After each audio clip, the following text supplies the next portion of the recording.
Hello, everybody, and welcome to a new live episode of Off the Rack. Normally, I am joined today by Tiffany, and she will be here later. But for now, I am joined by Eric Wen and Scott Berman, the creators of a dope-ass Dark Horse series that you should be picking up right now because the first issue has already dropped, and the second issue is coming out this Wednesday, and that is White Savior, a subversive, funny, ridiculous take on a kind of send up of The Last Samurai. Gentlemen, welcome to the show. Thanks so much for being here. Hey, thank you for having us. Thank you. Of course. This is the book. If you can't tell what the tone is of this series, you will by the first page. It immediately sets up what this story is about. But gentlemen, why don't you tell the folks at home what this is and where it all kind of germinated from? All right. Well, we'll start with Scott. He's the pitch man. Excellent.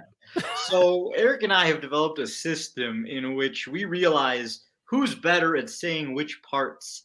And so when talking about the plot, you have to talk about the fact that the white guy is an idiot. And so it comes much better from a white person than Eric. And when we talk about diversity and representation, I'll probably pass it on to Eric as opposed to me.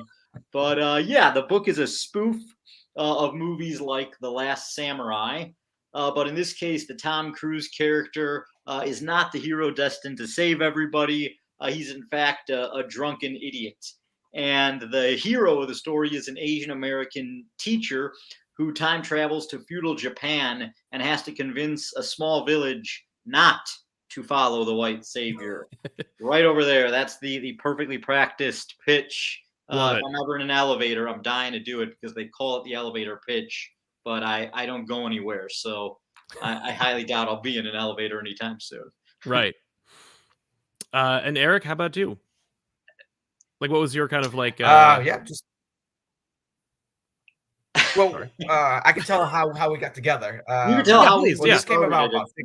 This came about 6-7 years ago. Scott emailed me out of the blue. I didn't know who the hell he was. Some dude just emailing me scripts and saying he's a comic book fan and all that. I don't believe him.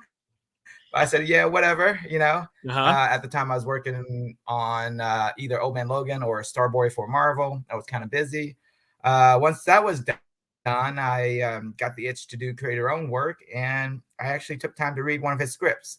The one script that I thought was great, called How I Got Drunk and Saved the World, about some superhero dude who got drunk, made all sorts of babies, made all sorts of mess, and at the time when he got sober, he felt like he had to rectify some of these problems. Mm-hmm. So the script was really funny. It's one of the funniest scripts I've read in a long time. So as far as doing a create your own, I decided to give him a call, and 7 years later, here we are. Wow. Only took 7 years. I know, right? I mean, come on. I'm going to blame COVID. Yeah. I mean, everyone says that they got a lot of stuff done during COVID. In my situation, because of COVID, the kids couldn't get anything done. Oh, sure. So with kids running around, yeah. It's more like we lost 2 years. Yeah, exactly. Yeah. I don't. Okay, so since the first issue's out, we don't have to worry too much about spoilers, but I don't want to ruin this first issue. But the concept of introducing us to an Asian American who is very much brought into this kind of culture. His name's Todd. And, he has this very kind of detached approach to his original culture. And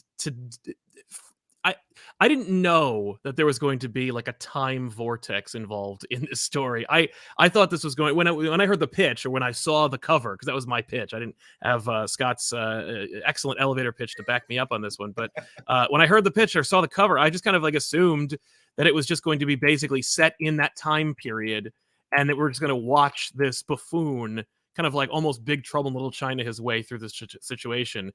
But instead, I was relieved that we have Parker going through this kind of almost quasi coming of age kind of story, understanding his culture, understanding his background, kind of renewing his belief and his reverence for his grandfather.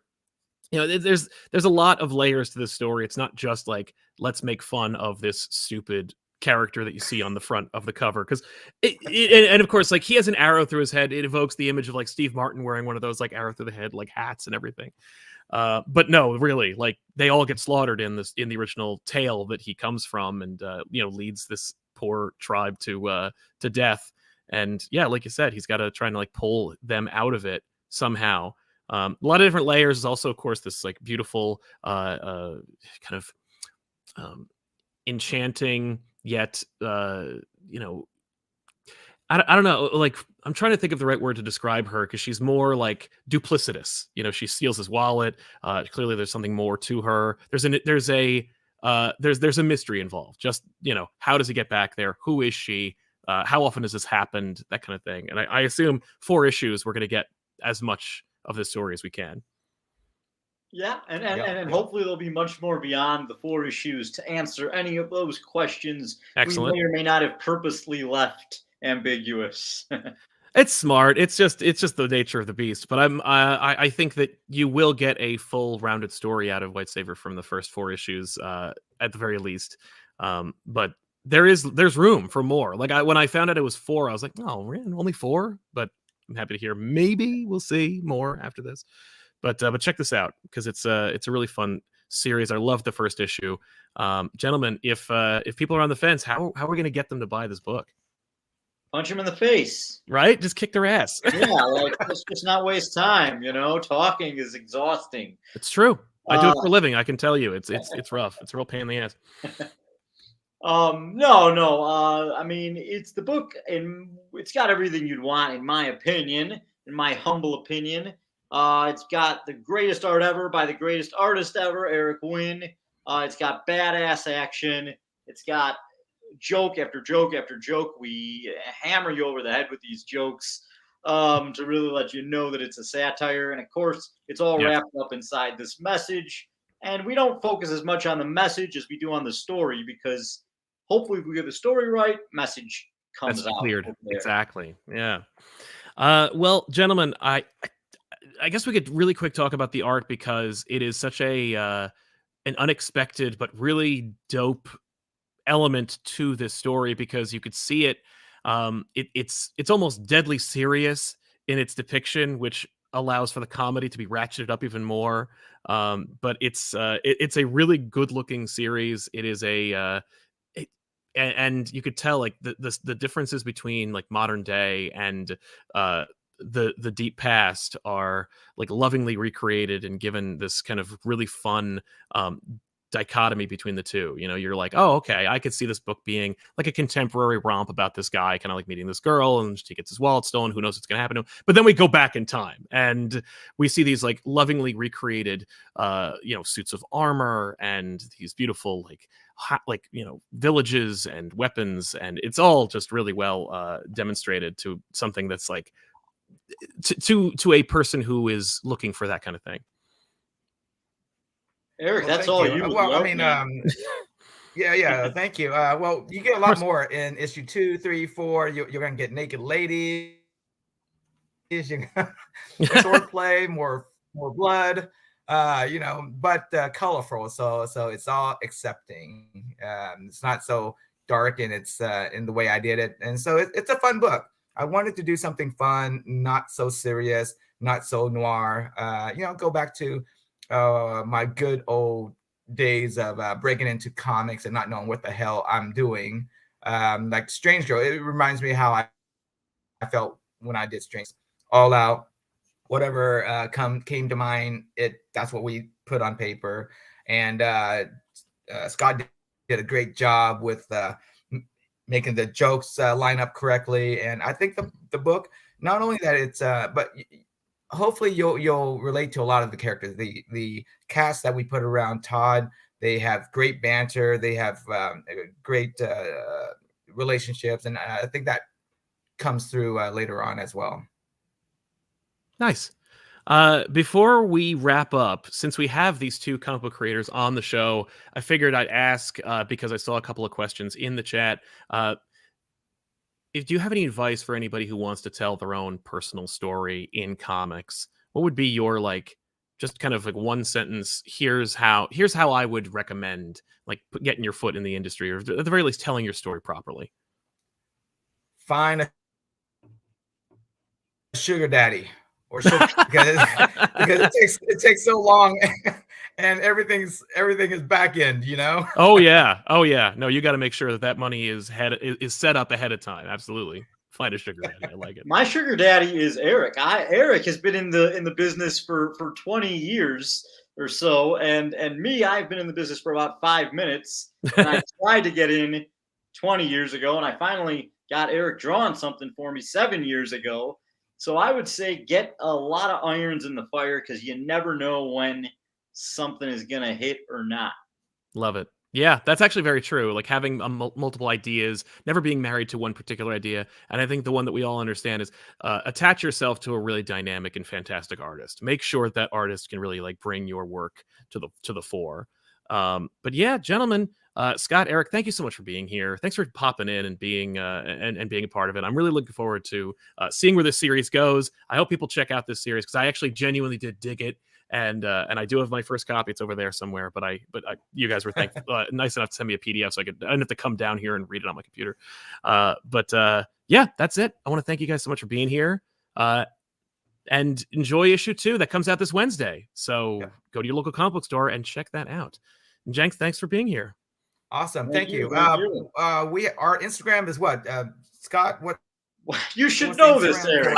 This is why our Instagram is not taking off, because Eric does not even know what it is. It's a White Savior comic, and the Twitter is White Savior book, because apparently comic doesn't fit into the too Twitter many letters. name. Yeah, And calling it White Savior by itself might have been a little questionable, yeah, 7 years or so ago. Oh sure. Yeah, absolutely. It's a great name for a comic. Maybe not the best social media presence. I hope it will be, though. I hope it does. People, you're gonna get your, extreme going, what? Then the other side going, yeah. Then when they read it, they're gonna go, what? Then the other guy's gonna go, yeah. So we're hitting both sides. That's true. Gents, thanks for being here, and we'll see you next time. Sounds good. Thanks again. Bye, guys. Appreciate it. Bye. And there you have it, everybody. That was Eric and Scott from White Savior. Just wanted to talk about that book really quick. But before we get into it, I want to welcome my lovely co-host, Tiffany, for being here. Thank you very much, Tiffany. Hi, I'm here. You are here. It's always so weird. I think this worked out better, actually, having them go first, that I wasn't just like, and goodbye. That's fair. Yeah. I always feel like I'm doing. Well, we have like a splitter for headphones for you to be on those. I know, but there's no other pair of headphones. You read it too, though. Yeah, whatever. And you liked it, by the way. I did. It wasn't just I did. Yeah, I read it. That's why I'm not here. And I actually bought it. You bought it, yeah. I did. I bought it. I bought it on Comixology. So you made another sale, and I really did enjoy it. It's not like, I'm not usually the person who's like gravitates towards like a comedic comic, but like it was just the right tone of like sarcastic and not really fourth wall breaking. No, but like there's something there. Like I actually did enjoy it. So, I agree. Yeah, it's a shame that you bought it on Comixology, because there's more news about Comixology that I hate to share. Okay. It's more speculative, but since this show is now more about news, I feel like I was gonna make the creator segment the news, but I have to talk about it because last week we did talk about it. Popverse had an article about it. Apparently what's going on is the layoffs for Comixology. What was it? I was thinking of the moment in Star Trek, the Drumhead trial. Yes. When she's like, the inquiries will not cease. Right. They're going to be expanded. Right. That's how this is. Like, the layoffs are not going to cease. And they're going to be expanded. And in fact, the people who were laid off are talking more about it. And how bad it's going. And what the next steps are. And how things are definitely looking bad for Comixology, and that probably it's going to get phased out in the next year or two. Right. Unofficial estimates based on information according to Popverse from those with knowledge of the situation suggest that around 25 to 30 people remain active inside the current Comixology, down from 100 staff before January. At least a portion of those workers are on limited term contracts, suggesting that Amazon's plans for the company are not based in the long term.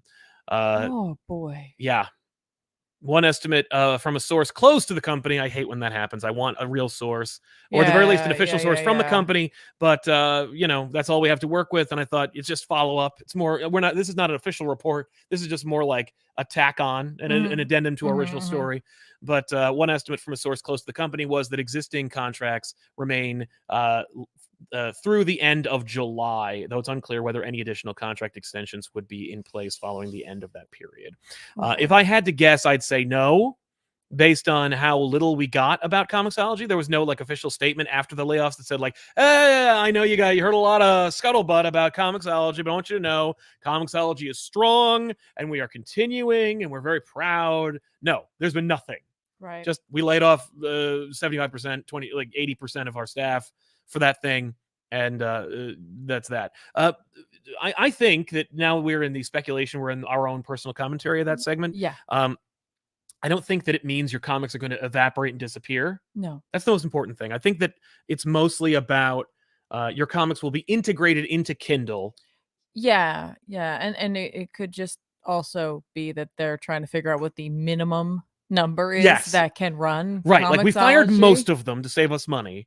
But I hate to say that because like a bazillion-dollar company like Amazon doesn't fire the like barest minimum of employees because they of course employ like most people on the planet. I understand that. I remember reading a statistic about it literally a year or so ago that said that like on average, most people in the world, or at least most people in America, will have worked for Amazon at some point.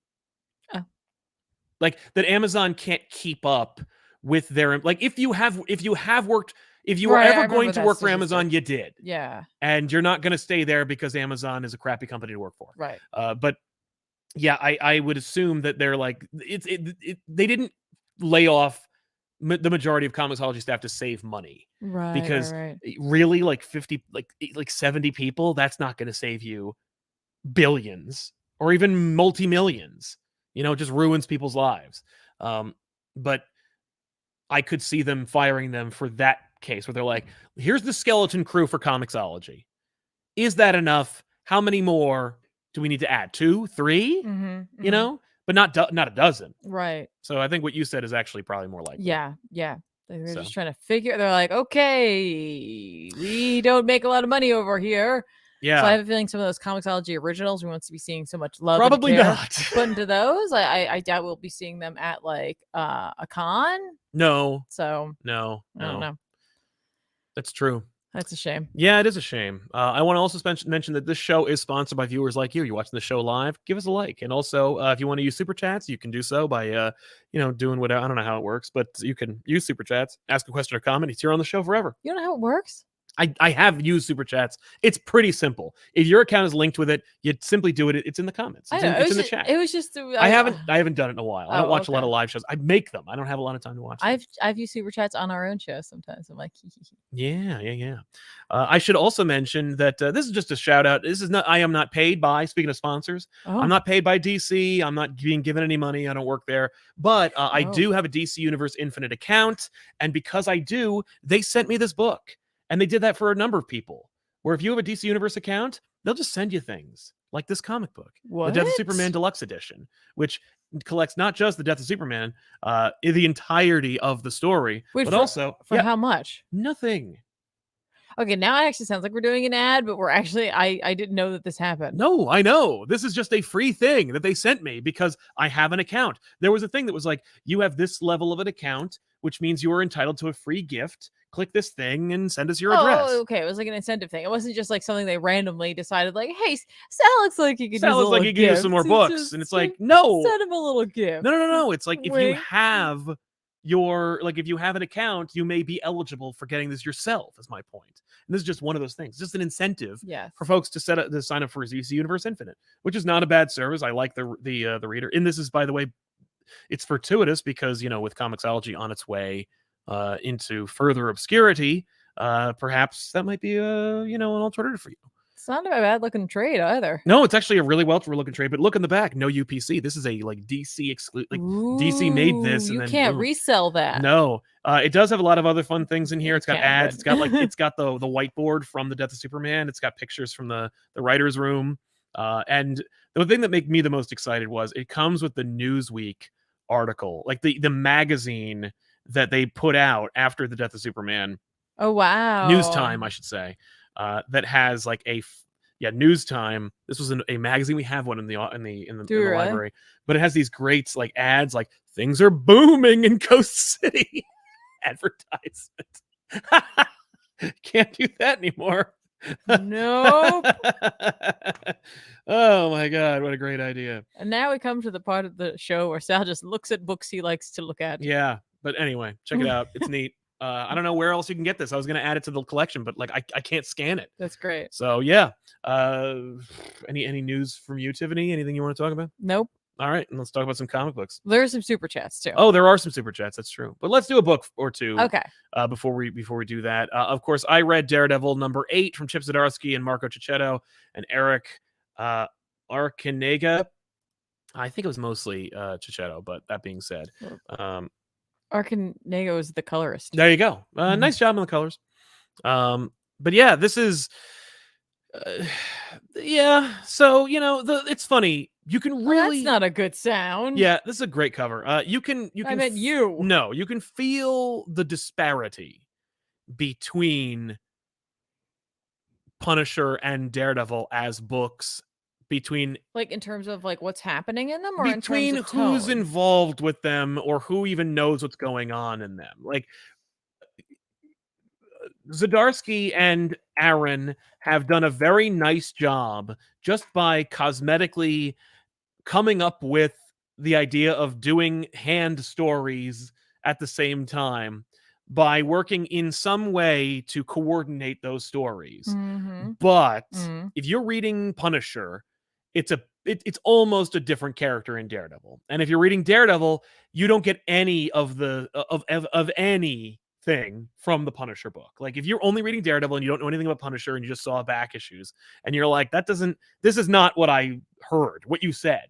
No, it's not. Right. Okay. It's just Chip being like, look, he's not sending me the scripts. You know what I mean? Like, I don't know what's happening in Punisher. I assume that what's happening is Aaron and Chip had like very like superficial email discussions regarding what's going on in each other's books. But for the most part, they're left to their own devices. This seems like one of those, because I know we talked about a lot about this, and I think it came up recently that it was like it seemed like you didn't like editors, but then you wanted editors, and like Yeah. there was some confusion. But this seems like this is the role of the editor. This is the role of the Like, editor. where and the editor should be discussing things Yes. with one another to be like, okay, the editor should be shepherding both books if they're going to go in that direction. like not that they have like total creative control, but that way they can advise and be like, hey, by the way, I think this is actually what the Punisher's doing over in his book. Well, because So you might want to take that into account. Absolutely. Well, because we can see from the editorless situation we are in that neither creator is interested in doing that kind of legwork. Mhm. But that's okay when you have a strong editor who is willing to do the work that the creators aren't interested in doing. Right. It's like running a Mhm. business and not wanting to do any of the financials. That's not the fun part. No, that's why you hire a person to do that, to do all that stuff. There's someone you trust that's good at their job to do the boring stuff that you don't Right. want to deal with. But it's a shame that Punisher is not very well reflected in this book. Daredevil itself is, of course, a good book that I've been championing since before the unnecessary and completely cosmetic reboot. It's a good series. Is it as good as Daredevil when he was in New York? That's a good No. question. Really? Just straight up no. It's just no? it's not. It's No, not is as it good. because you like New York better? I do like New York more than nebulous islands of creepy ninjas, but I also I'm not getting enough Matt. I'm not getting enough Elektra. Like I'm not getting enough of those characters. There's a lot of stuff happening, and yet not a lot of stuff happening. Like Stick is in these books, and he hasn't really had anything to do. He married Matt and Elektra, but like that is the most he's done, and it's a shame. Right. So it's fine. Okay. This book is probably in for a shakeup. Okay. Not a creative one, but certainly they're probably going to need a shot in the arm. Like a little something. I would not be surprised if we're either wrapping up this arc Interesting. or we're going to be told it's time to wrap up the arc. Okay. Because it's not. If I'm losing faith, then the folks who were on the fence have already dropped the book. Right. Okay. So It's still a good book, but especially when Punisher is so good and Daredevil had been as good, and then to put those two great tastes that should taste great together, and then find out that they just don't. Oh well. I know that Zdarsky talked to Aaron about it. He said it on my show. Be nice. I am. I'm just saying, like, I know. But like that doesn't just because you talk to someone doesn't mean that like you're paying attention to it while you're writing your own scripts. No, it's true. And so like that's where like the editor comes in and like gets a pass at the script and goes like, hey. Well, he said, I remember Zdarsky brought it up. If you look at the last page of the first Punisher trade, the artist didn't get the memo about the costume change, so it looks like classic Daredevil instead of like slightly more modern Daredevil. And I think that's just emblematic of the whole coordination. The artist just got excited. Yeah, just like I drew Daredevil, and it's like, it doesn't look like that. I mean, it looks more or less like that. I mean, it's a good Daredevil. Or it's a good Punisher. Right. Was it Daredevil? Sorry, it was Daredevil. Yeah. Anyway, it's fine if you're still like Daredevil. You're gonna enjoy it, but I noticed it too. If you did. I mean, it could also just be that, it's been so good that like it's easier to nitpick or like because it is different. Yeah. Part of it, the reason that some folk might be feeling that it's not as good is just because it is set against something different and it's not such a quiet story right now. But that doesn't mean it can't be a quiet story again. Yeah. But sometimes you need those ebbs and flows to appreciate the quiet when you have it. Very true. Know? Yeah. No, Daredevil's been a very like loud story in its like quietness. Yeah.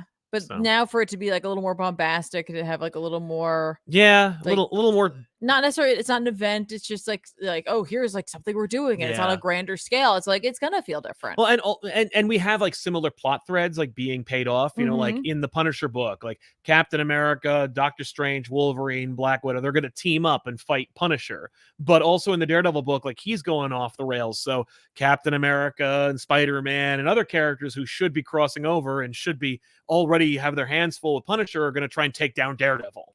And so it's like, it's just, what this is? This is just one of those things where it's like, sometimes people have the same idea. Sure. There's a comment that got me really excited for a second, and then they corrected their misspelling. Yeah, it me said, too. Like, I like Matt having bears. Yeah. And I was like, if Daredevil I was like, Matt has bear. Well, you completely missed that. But I got really excited about the idea of Daredevil having bears. Yeah, it's more like Beardevil, actually, where he just rides a bear. It's just Daredevil, but on top of a bear, like Putin or something. I really want that. Yeah. I really want that. It's true. Except now I'm like thinking more like Viking Daredevil. Yeah. Well, you'll have to get Neil Gaiman to do something. Then he can get like a big beard. Yeah, he already has a big beard in the book. I'm just saying, he rides that bear. Yeah. I also read Gold Goblin #4 from Lan Medina and Christopher Cantwell. This is continuing the Norman Osborn story. Yes, it's good. Look at the pumpkin. I know, it's because he's dealing with Jack-o'-lantern. We're watching essentially like the refall of Norman Osborn. It's a really good series, and it's like unexpected. It's a really like odd kind of like dark horse of a book, because how many books are you going to have that focus almost entirely on Norman Osborn and his like journey? I would say there garbage. It is garbage. There's like one book that I can think of, and it's like the Osborn Files or something like that from like 30 years ago. So this is this is fine. It's a good book, and I think it's well written. And I could see it being on people's like, no, I don't have enough money, I should probably drop this one. But I liked it just as much as Daredevil, I think. So wow, it's a good book. I always said it's a good book, which I definitely. But just say you like it as much as Daredevil. That just means that you're that like means not Daredevil, quite as in love with Daredevil. Daredevil and Gold Goblin kind of like met up with each other somewhere in the middle. Okay. But I was the first one on Twitter to go like, I feel nothing for this costume. I know you did, and then Cantwell was like, okay, man, well, you don't have to say it like that. And I was like, all right, oh shit. I honestly didn't even know Chris Cantwell was writing it, because Cantwell wrote a great Doom book, and I trust his work, but like I didn't know it was him. And that's the thing about the internet. You got to be careful what you say, but also if you say it, you got to own up to it. And Sal did in fact own up to it. He's like, I did say this, and then it turns out I really liked it. And I was wrong. It's a good book. Who'd have thought? Yeah, nothing wrong with that. No. What about you, Tiffany? I read Ghost Rider #11 this week, because they were like, hey, Danny Ketch, maybe. Danny Ketch is not in this book. Oh, you got lied to. I got lied to. They're like, next time, baby. Oh, I hate Marvel. Next time, Marvel does baby. that so well. I'm like, I am War Machine. What? Next time, baby. Oh yeah. Like, yeah, you got War Machine. You got Terrence Howard. I'm like reading this book. I'm like, any minute now. Danny Ketch is going to show up. minute Feels like I've been reading a now. lot of pages. When is he going to show up? Okay. Oh, I guess it's going to be a last page reveal. No. Oh, no. Not even a No. last page? No. Boo. No, it's like a teaser page at the end. They're like, next time.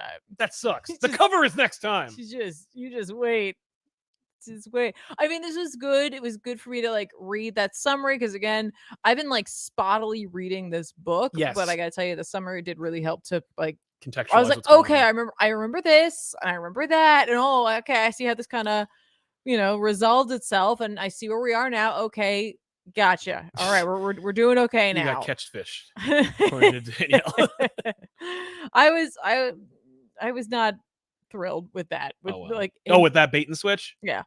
It's a cool like, cover, but like, cool. so was this. Yeah, and again, I'm happy to have come back into it. Boo, Fine, Marvel. whatever. Explains where this crazy bike comes from that he's riding, and then immediately it's gone in this issue. I'm like, cool, all right, so I don't have to worry about that. Yeah, all right, cool. Written by Ben Percy with art by Dave Watcher. Watcher's art for me like really sings in the like environments. Okay. Not that there's anything wrong with his people at all, but like for me, it comes down to those really great, backgrounds. There's something about them and the way in which he draws like cars. Yes. And things. You need to draw cars and bikes. If you're the artist on Ghost Rider, you need to draw two things well. You need to draw a skeleton and a skull. Skulls. The skulls. Really just the skulls. Because the skeleton's going to be in a leather jacket. Yeah, you didn't know it's in there. The skull and cars / motorcycles. Like you need to have those. Everything else, just, who cares? No. Who cares? Right. But yeah, it's good. It's fine.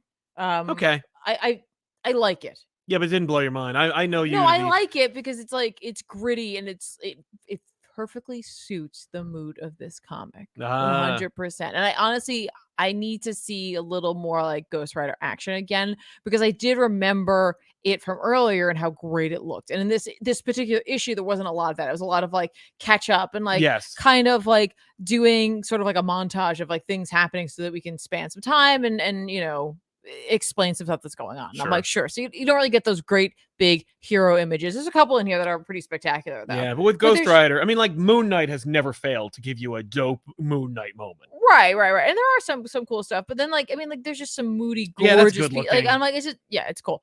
Writing wise, it's interesting. Percy's very different voice on this one. Percy's writing Wolverine. He's writing X-Force. He's writing this. I'm sure he's writing 12 other things because dude is a machine. Yeah.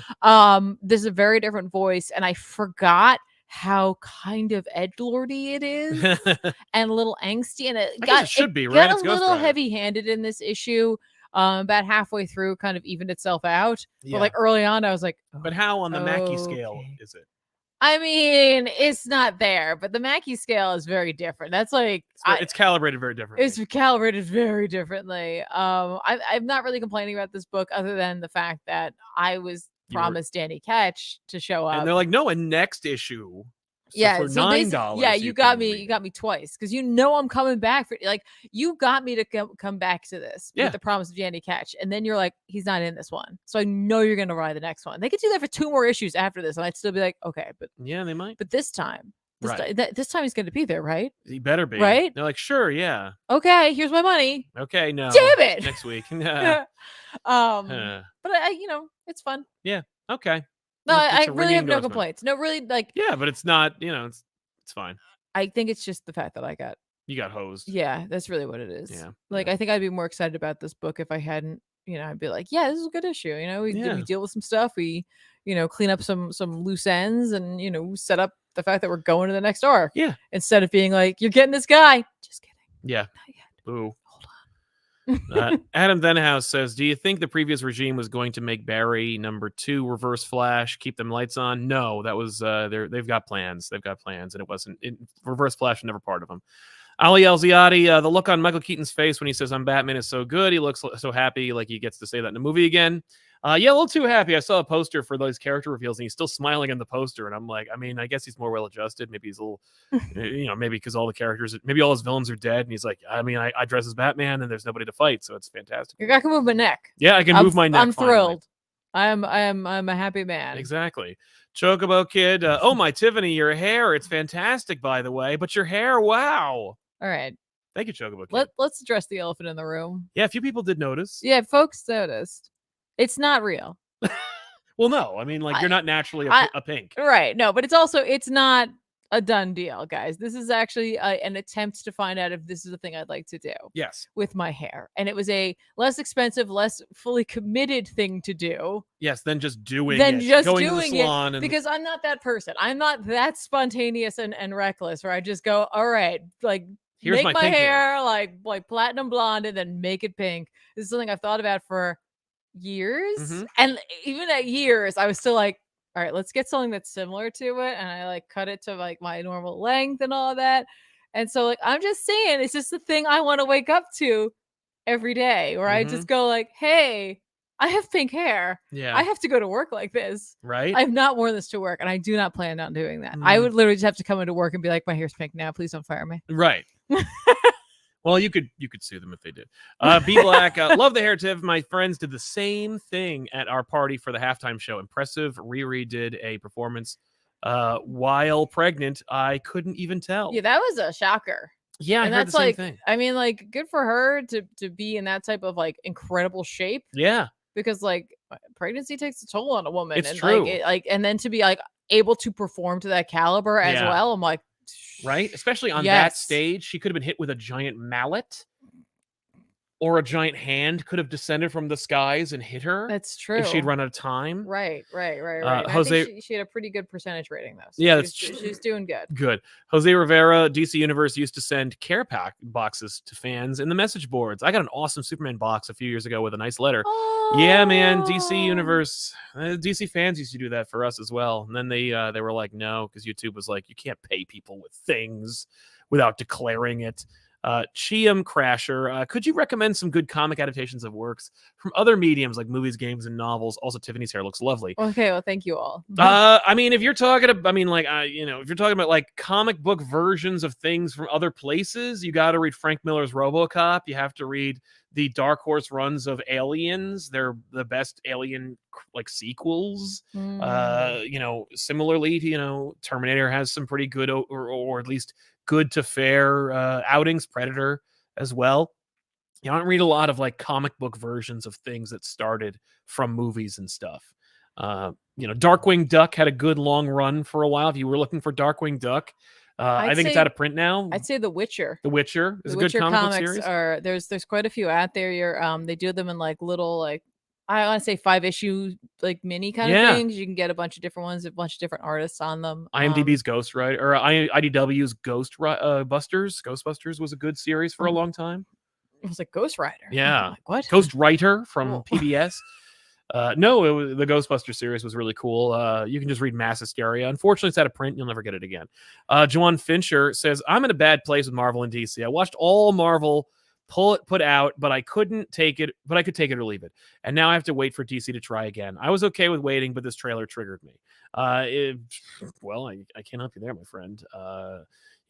My hardcore recommendation for that would be you got to like pull back. You pull back, you take the time you need, maybe immerse yourself some other franchise, some other idea, watch a bunch of movies by a director you don't really know or that you used to love as a kid or that you loved as an adolescent. See if you can like re-immerse yourself in something else. Then, see if you return to it and you want something like that again. Absolutely. The new Ethan. I had my wife watch the Trouble episode and she was cracking up at how many similarities there are to High School Musical 2. The book came out before. No way. I did not. I mean, I'm not exactly the title demographic for that, but that's dope. I love that. I love that they ripped off Trouble. I hope they did. B Black. Curious if Tiffany read Bloodline has cool Buffy vibes. I'm digging it. Feels like her saving Blades. They're saving Blade's comic for a movie or taking their good time to find a good writer. Well, the Blade daughter book came out, so I know that was 2 weeks ago, and I did not read that. When you said Bloodline, though, I immediately thought the DC Comics mega event that needs an omnibus. Dude, I did not read Bloodlines, and I'm not going to. But no, I might read the Bloodline book for sure. I only have to catch up on one issue. Absolutely. And the new Ethan, Tiffany's hair is incredible as well. Thank you very much. Thank you, Ethan, for liking it. Thank you. And Mordazai says, finally sat down and read the last issue of Midnight Suns since Tiffany had to go through all that. Felt the clean up to get to the end. Weird, but neat. I hoped Hot Agatha was just a flashback, not the end game. Well, I think she is the end game. I think that's the plan. But enjoy Midnight Suns, man. Cam, hair looks great, Tiff. Go for it. Oh, thank you. I might. I don't know. Yeah. I'm kind of a wuss. I heard a lot of voices in support. What else did you read? What else did I read? Before we get into trailers and that's stuff. like a good question. What else did I read? I read Bishop War College this week. Ah, yes, War College. Love it. I went to War Which College for a little while. Literally keep thinking it is War Collage, and I'm like, War I Collage. guess you could have a War Collage. Yeah. Oh, yeah. Absolutely. You know, collage your war stories. Written by Jay Holtham. With art by Sean Damian Hill. Yes. Okay. Is the cover by Rob Liefeld? I don't know. I don't think so. Ken Lashley and Juan Fernandez. Oh, okay. I know those artists. That's weird. All right. Anyway, War College. I believe this is a 5-issue story that they're going to be doing. It takes Bishop as the captain commander. Yes. Of all the Krakoan captains, like the war captains. Like Yeah. He's in charge of all of them, right? Sure. And he's trying to he has a program of training young mutants, not new mutants. No. There's some crossover. It's a different team. Young mutants for any potential conflicts that might come to the shores of Krakoa. The idea being that like Bishop's like, I'm from the future. Wow. And things will always come for us and we need to be ready, and you never know what's coming. So he's trying to train them, and like it's not easy. I mean, these kids have been a lot of the mutants who have shown up have their own traumatic pasts, or futures, or whatever you want to say for that. And so, you know, they're the right sort potentially for this. Like, I get it. Like the future is scary, but also like you're living on an island of like paradise, right? So what are you complaining about? So kind of just want to enjoy yourself. Yeah. So it's rough. Bishop really puts them through the ringer, and it's just like, you know, like rides them hard. Yeah. To the point where eventually the Quiet Council's like, okay, you need to dial it back, man. You get one more day with them, and then you're done. Okay. So Bishop decides that he's going to talk to Tempo and try to convince her to see if she could utilize her powers to basically make like a time bubble where they just Groundhog's Day. They spend like a year in there. They'll just keep reliving it like until they get it right. Oh. You know, that type of thing. But do they get to like sign up for that, or is that just made? It's kind of sprung upon them. Oh, I would be like, nah. It's kind of. I'm like, oh, that's not cool. Yeah. But you know what? You're not really losing that time. Like you are and you aren't. I don't know. Right? Yeah, that's fair. Okay. It's nebulous. But it all does not go to plan. Strucker's kids show up. They bring Orcus to Krakoa. Oh, okay. All right, cool. But like the events of that occurring, essentially, like something happens with Tempo's powers, and it ends up seemingly, spoilers, for the last page of this book, rocketing Bishop into the past. Okay. Where it's like the 90s X-Men. Oh. But it's not quite the 90s X-Men. And if you've seen the cover for this book, you know what I'm talking about. Right. And the team, the like War College, they're left behind. Yes. And because of Otherworld and Blightswell, remember, like Blightswell is a chemical that comes out of that place that's out there. Okay. And it can nullify your powers. We saw it in some of the like Knights of X and stuff like that. Yes. Books, right. And so their powers are like nullified for right now. So they're trying to get their underground. They're trying to get out from underground so they can warn the rest of Krakoa and all that stuff, right? We've completely taken Bishop away from his War College. Oh, okay. But I was like, why did you call it? We just wanted to tell a Bishop story. Yeah. It's okay to just tell a Bishop story. Well, maybe. I mean, maybe it's gonna come around. We only one issue in, and he'll learn like to be a better leader. Like, yeah, maybe. But it's just so funny. Like there was like this emphasis on him training these kids, and we've immediately taken him out of that and like time travel. And it's like it's Bishop. Of course, it's gonna be time travel. To be honest with you guys, I don't know if I can take time travel right now. Like I simultaneously love time travel and hate time travel. Yeah. It's like this very much this love-hate relationship I have with it. I think that's why I'm like, okay, cool, Kang, but also like I hate you. Right. Yeah. No, I know a lot of people don't like Kang for that reason. So like again, there's nothing wrong with this, and it's only 5 issues. I was just surprised that you went to all the trouble of calling it Bishop War College. Well, maybe he's going to turn the original X-Men or the 90s It could have also been that they were like, could you try to tie it more into Krakoa instead of just doing a Bishop story at a time? And I'm like, I get you, but also like if you just want to tell a Bishop story, that's fine. Right. Like no one's going to complain about having nobody's going to be upset about that one. You also do get to see a whole bunch of like Bishop's costumes, like his previous looks, including bandana wearing. Oh, long yay, hair. good. Like that's peak Bishop. That's for like me. my favorite is Bishop. Is long Jerry curl like mullet Bishop. Red neckerchief. I think that's just because he's the first one I saw, and typically you tend to love the first thing you like, the first iteration of something you see or hear. Well, I've seen like a dozen versions of Bishop. Yeah, and that one is the coolest. It's I gotta get my action figure of him. He's pretty cool. He's pretty great.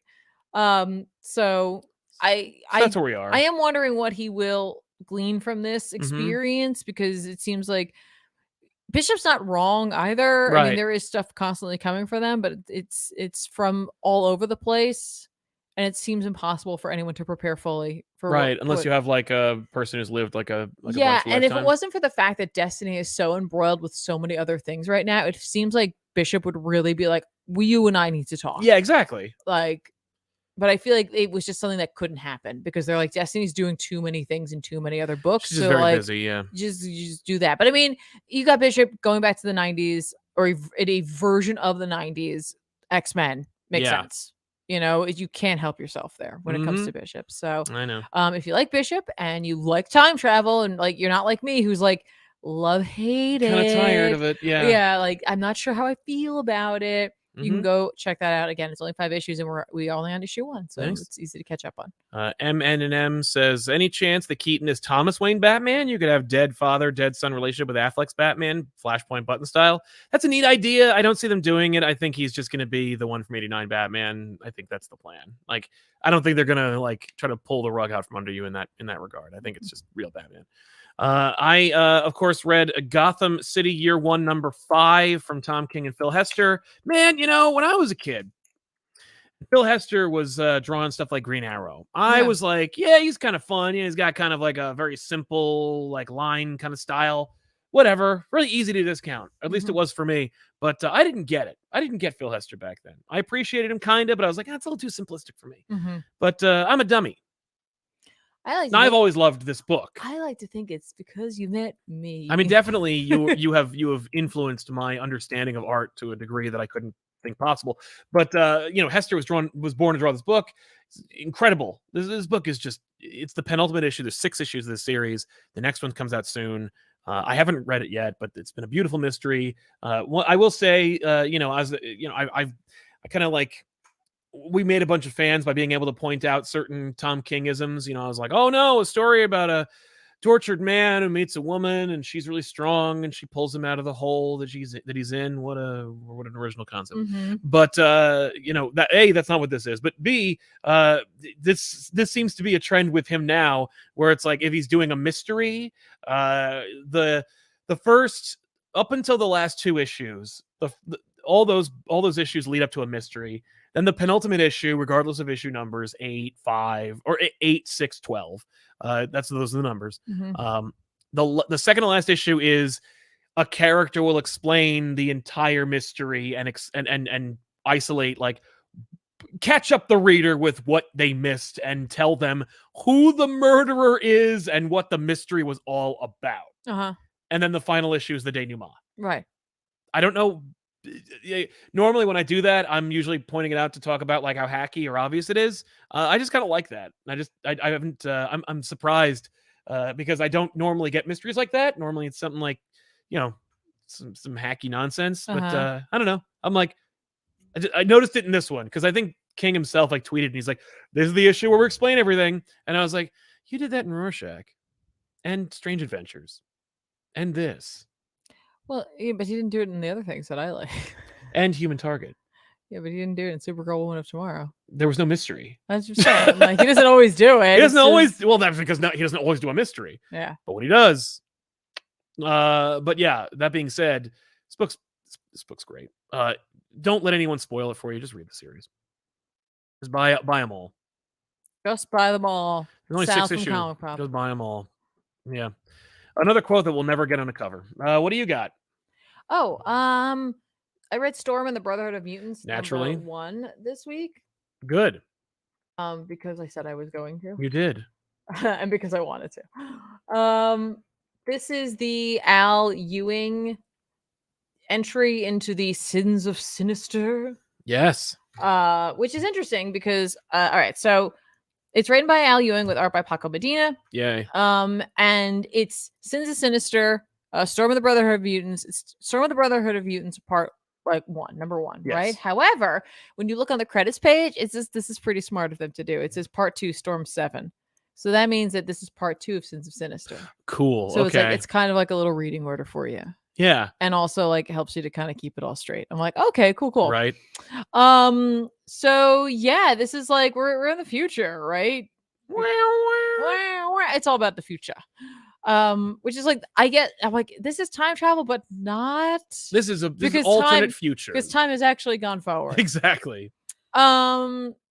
And so, you know, in the wake of the events of the first entry into Sins of Sinister, Sinister is stuck in the future, or in this like in his timeline that he's created, where he has taken over Krakoa and has infected most, if not everyone, with his sinister DNA. And Storm fled.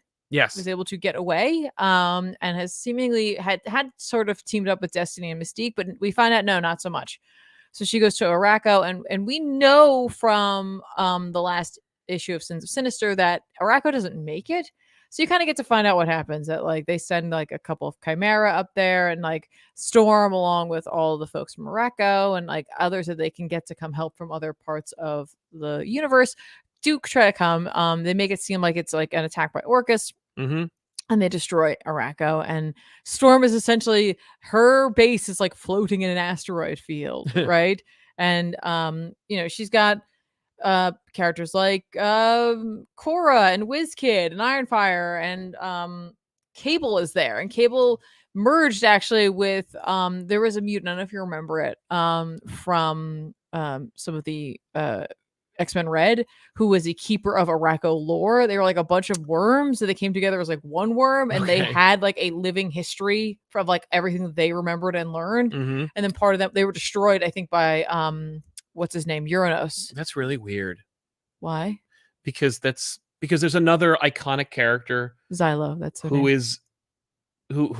is just a bunch of worms that like ate the ground from which the original version of that person died, and so it like collected its memories and became that person. They have the memories of all of the Arakko people. Yeah, I know. I'm like, just saying, like, but that's if I had 2 nickels for every time that I heard about a character who existed because they were a collection of worms that ate the soil from the person's previous like body, I'd have 2 nickels, but it's still weird that happened. Sure. I'll tell you who that character is after you're done. Okay, but so Cable now, instead of having his like cableness, his arm, it's worms. It's made out of that. Like they've merged and become one being. All right, cool. So he's like able to use his abilities, but also then like access the database that they have as well. So it's an interesting pairing. You know, who cares? It's the future. It's a future that's never going to exist. So whatever, right? Yeah. Essentially, we find out in this issue that like Mystique and Destiny are not working with Storm at all, and in fact, they're like a separate entity operating on their own with their own team or their own people, their own like reasons for doing things. Oh my because God. like Destiny is easily becoming one of my like, you suck. Right, you're the worst. So Storm's trying really hard to like pull things together and to try to figure out like to just keep the people she has alive until they figure out what to do, right? Yeah. Destiny comes to her and is like, I've got a solution. And then it turns out it's actually Mystique pretending to be Destiny. Oh my God. Because she was afraid that they would kill Destiny. So she's like, I wasn't gonna let you do that. So like I came in her place. Okay. And she's like, but that is true that like we know that Sinister made copies of Moira, and if we go and find one of them and kill them, we won't know if it won't stop it forever, but we'll be able to have a chance at least. Yeah. So if we go and kill one of them, we'll be good. Right, but how will we know about him when we do that? We That's can't the- send that's anybody the thing. back. We're just That's to the hope thing. for the best. That's it. That And they're sucks. like, That's least- a terrible plan. So anyway, You need to send a message in a bottle. They get the team together, and they go to Muir Island, which is where Sinister had been keeping them. Well, that's fun. Yeah, right under her nose, theoretically. Mhm. They fight their way into there. Storm generates like a cyclone strong enough to eat away at the earth, and like two of the characters with her are like, why does she even need us here? Right. What are we doing And she's like, to keep people from shooting me? I like the company. So they get down there, and they find that Sinister has like created like a bubble kind of around them, whatever. Well, didn't he lose them? Well, we're finding out how he lost them. And so like, they teleport them away. Okay. They did? Yeah, they teleport them away, and then like it's WizKid and Storm, and then WizKid stabs Storm. What? Because it's actually Mystique. Right. Because the Mystique that was there wasn't really Mystique. It was it's like there's like lots of subterfuge with this. Honestly, like I feel like Ewing. Did it read better than it does trying to recount it? Because it sounds like a mess. It did read better than I'm recounting it. It did not to impugn your ability to recount You can it. impugn away. I'm not. I'm just saying. Essentially, it's they're Destiny and Mystique are playing like 40 checkers and chess or whatever, and these guys are playing like you know what it is? tic-tac-toe. I'm not annoyed at Al Ewing. I'm annoyed at those characters, which means Ewing's doing a good job. Sure, because they're so in keeping with they their just characters. they couldn't play nice. No. So they wanted to take the Moiras, and they did. Right. Because Destiny's whole thing is that like remember that orb that like I was like, remember the orb, and no one remembered the orb, but the orb, and then we opened up and we found out what's inside of it, and it's like a Nathaniel Essex of some sort. Oh, like something like that. Remember? I still don't remember that orb. No.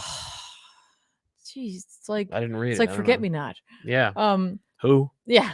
But like Destiny's working with him, like the orb version of Nathaniel Essex. Yeah, and like. Oh yeah. Okay. He's now I like remember. he's like. I'm sorry. I thought you. My brain just overwrote Nathaniel Essex with Nate Gray. Oh, okay. Yeah, I was like, who, X-Man? No, I don't remember that. Really weird. But he's like, why do you care about keeping this universe, like this timeline? And she's like, because my wife's alive in this one. And I'm like, oh, does that mean that like in other versions, Mystique does not make it? And Destiny's like, that is unacceptable. Not to me. And I'm like, well, I mean, like that means that. Well, these are two petty people. Very. Remember, she's like, make Inferno really bad if they don't bring me back. Yeah. Yeah, exactly. So yeah. So that's Destiny's entire thing. Storm just wants to fix this. Yeah. Essentially, that's where the Moiras went. Right, they're with Mystique and Destiny. And Destiny, presumably. Great. But that's why Sinister is screwed. Yeah, no wonder we're gonna lose Krakoa. This issue kind of like it was a little weird at times because Ewing's clearly trying to do that thing where he's just like, I need to make this feel like it's a lived-in world. Mm-hmm. And to do that, I'm gonna make the characters like make references to like, oh, this is like that time in blah, right? Haha. And like that's a little hacky to me, but I also get what you're doing. Yeah. But I also feel like Ewing's a little beyond that. Yeah. But I'm not gonna really. We'll see. It was the first issue of the 3 he's gonna write. A little shaky. That was a little. By the end, Destiny had in. Made me so angry. You have to know what she's gonna do. That I was like, no, he knows how to write. Yeah. Like he knows how to write. Look at how mad I am at this fake character for what she's doing. Yeah. Yeah. Mm. Cool. So there's 2 more of those. I know, and I'm excited for all of them. I agree. It's not just 2 of those. Then we got Nightcrawlers and we have Immoral X-Men. Like yeah. I'm hyped for all of them. Okay. I had an idea. I was talking about this with a colleague of mine regarding Al Ewing and Simon Spurrier and Kieran Gillen. Yeah. And I thought it'd be really cool if on this channel at ComicPop Returns we did a video in which Tiffany moderated a chat between all 3 of them. I wouldn't literally be able to do that. Well, I think you might have to because I'm working on it. We'll see what happens. But I just wanted to see if the audience would be interested in that and if you would be willing to host that kind of thing. Because, Cy and Kieran are notoriously difficult to get a hold of, but I somehow managed to finagle the information of a Mr. Ewing. So we'll see what happens. But I think it'll be really cool. Just like an hour chat about X-Men and about, being British. And let's see what happens. Getting into some super chats while Tiffany takes a break. R. Jones dropped in to do some of the Lord's work. Hi, Sound Tiffany, just stopping by to plug Milestone titles. Icon and Hardware starts this week. Icon versus Hardware starts this week. First crossover, the rebooted Milestone universe. Yeah, I heard some good rumblings about it. I don't know much outside of that. I did go through Static because I love Static. And I feel bad because, like, I know they're working really hard, and I want Milestone to work and succeed, but it just ain't as good as Dwayne's. Like, I'm sorry, But you know what, though? it's a good book, and I think it's doing a good job. And the art isn't the art is fine. It's not for me, but it's not bad. It's just not clicking with me. The thing for a lot of younger folks, this is their only way in. But I'm just saying, like, this is a very, like, it's a different experience than you have of like having like you read that at a younger age as well. You know, like there's like a connection there. So like it's an important initiative for them to be doing, and I'm really glad that they've continued going with it. Yeah. And the number one thing that I love the most is the fact that the Milestone logo is on the front cover. Absolutely. Like, it is there. It's not like it's DC and then very quietly Milestone. No, like, or they just don't even bother. Right. Like, that is so important. Yeah, I'm of two minds about that. Okay. Because on one hand, I think that Milestone is important, and I think that it was never DC's. You know, it was they used DC to get Milestone into the hands of readers, and it worked. You know, whether that was, you know, creatively satisfying for the team involved eventually remains to be seen, you know, depending on who you trust and ask. But I also worry because they've worked it out. Like, whatever they did, they worked it out. With McDuffie's Widow, and they now are like, Milestone is in the, like, we own it. Yeah. And I wonder if putting the Milestone logo on it is someone's way of being able to, like, go, well, if you have any problems with it, it's not really ours. It's I don't think it's that at all. Like, I'm really like, you know, cynically, I'm just like concerned that they're like using Milestone as kind of like a shield. No, I have a feeling that it's actually part of the agreement. That would make sense. I think it's actually part of the agreement that, like, the Milestone logo has to be on it. I like that.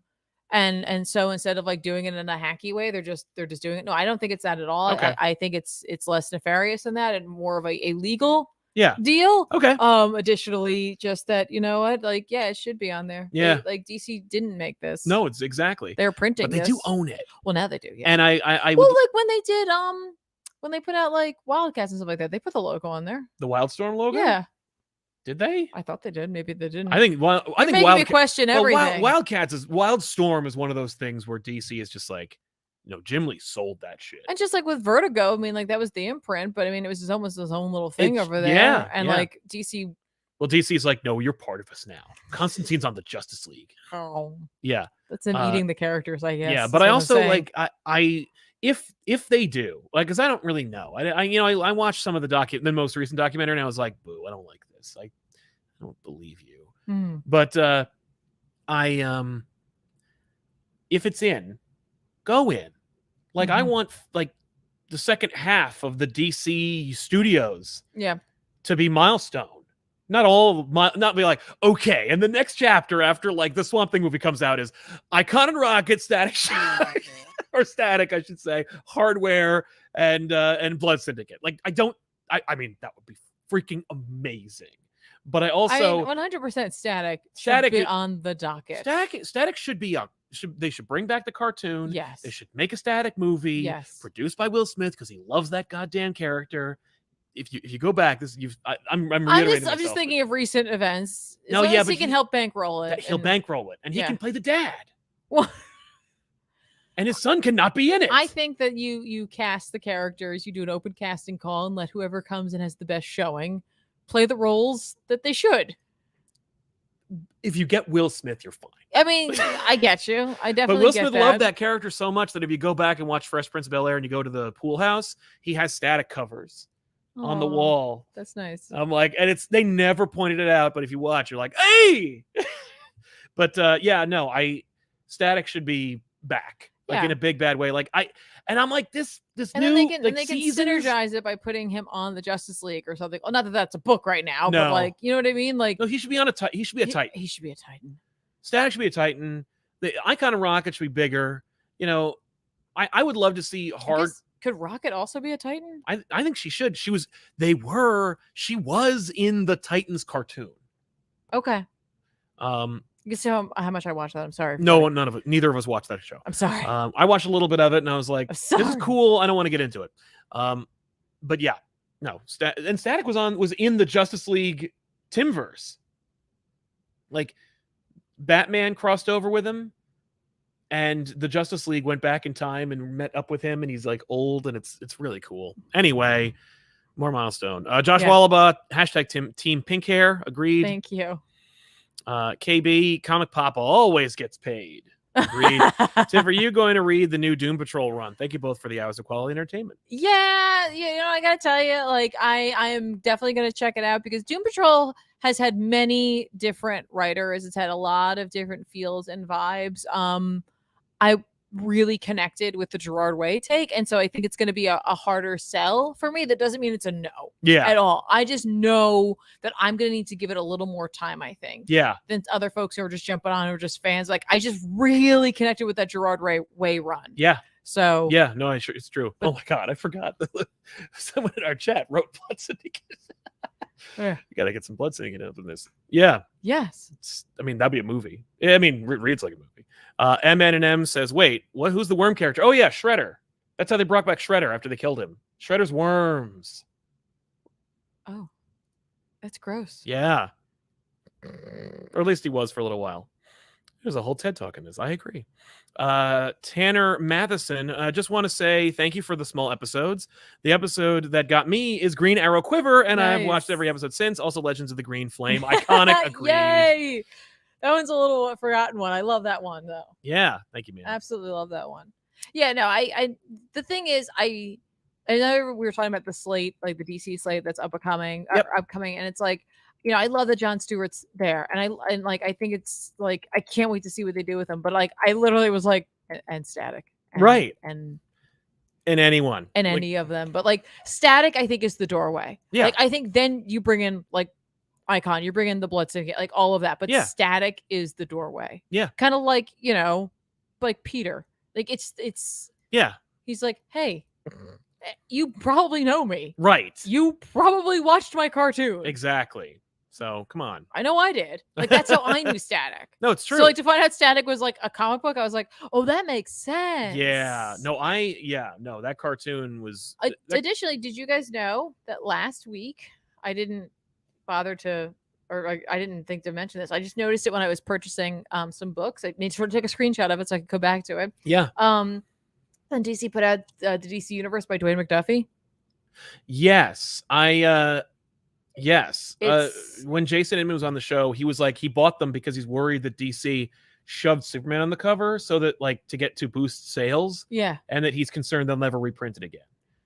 Yeah. Well, I have a few, like, I have this. It is a volume that celebrates the DC works of McDuffie and contains stories curated from Action Comics, The Demon, Impulse, JLA Showcase, Batman Gotham Knights, Sins of Youth, Kid Flash / Impulse, Firestorm, The Nuclear Man, and plus a tribute from Static Shock special number 1. Oh, nice. Okay. So it's like it's that one. It's a sampling of his works and his influence over at DC. Right, like the DC Universe by Alan Moore. But I was like, wait, what? Yeah. At first, I was actually hoping it was like... Well, there's a milestone trade that's also coming out. Well, I wasn't sure it was that. I actually was hoping it was kind of more of a, like, biographical. Yeah. Or like, you know what I mean? Like, documentary sort of book that takes a look at his works, but it turns out it's just samplings. I'm like, that's good too. That's still cool.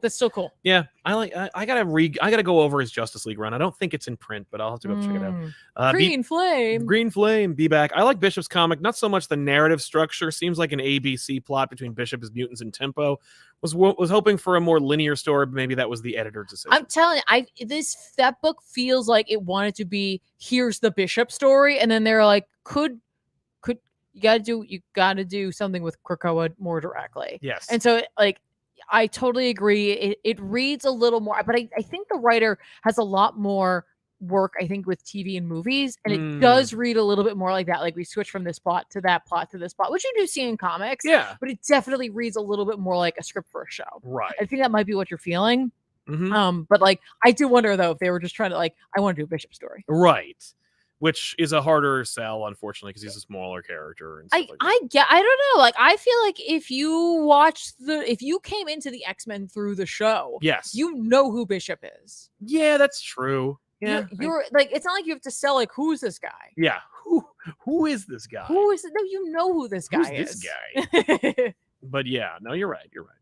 Are there any other books? No, I kept it small because yeah, I knew we we got had to to talk talk about about this thing. trailers. I know, So I was sorry. like, oh. Chip Zdarsky, Mike Hawthorne, Batman 132 came out. I was gonna read this though. It's good. You know, this cover where you're like, initially, what? It's just a hot chick. Yeah, like here's hot chick. Yeah, Batman fights like alternate reality variants of characters he knows, like Punchline and stuff. Everybody's like hopped up on Venom, and Harvey Dent's a pain in the ass. They got a new bad guy character nobody cares about, and all this stuff. Like, it's good. It's a good book. I'm enjoying it. Mike Hawthorne, I like him better on Batman than Daredevil. And I think he's doing a great job. Batman finally decided, like, oh my god, I have to be Batman in this universe. Like, you know, I can't just dick around here. I gotta save Gotham. Yeah, like wherever I am, I need to do this. And that's this book. Like, it doesn't matter. Doesn't matter if I'm in another reality. Yeah, and it doesn't Tim matter. is It doesn't working matter on it. whose city it is. I care for Gotham. Yes, and Tim has a backup story, which is also written by Chip, which is just about like him hunting for Batman. And I'm like, cool, okay, it's a good book. This is where, you know, whereas Daredevil like left me a little bit short or cold, this one is like, yay, like, yeah, this is the one to read between the two.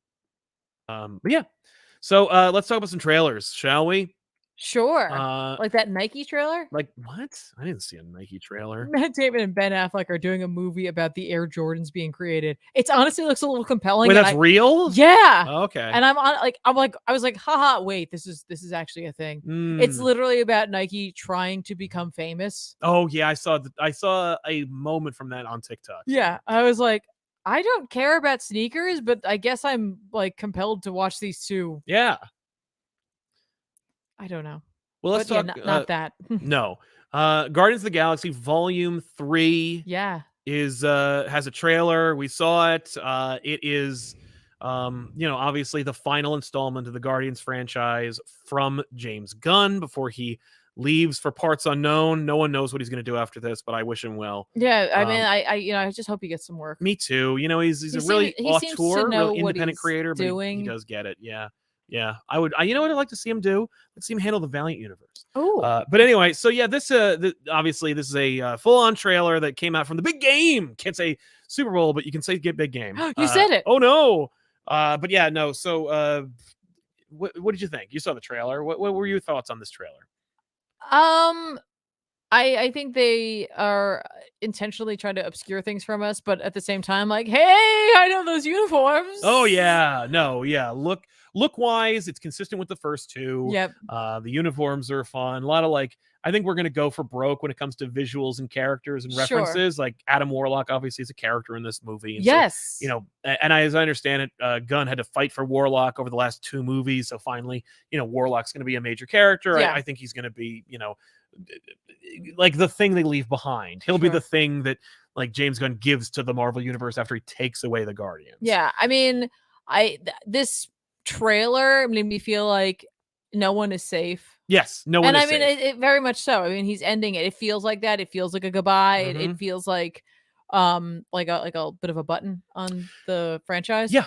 For these characters. Yeah, these are characters who like have played significant roles in movies called Avengers, and yet if you watch volumes like 1, 2, and 3, I bet they tell you a cohesive story about this family. Sure. Yeah.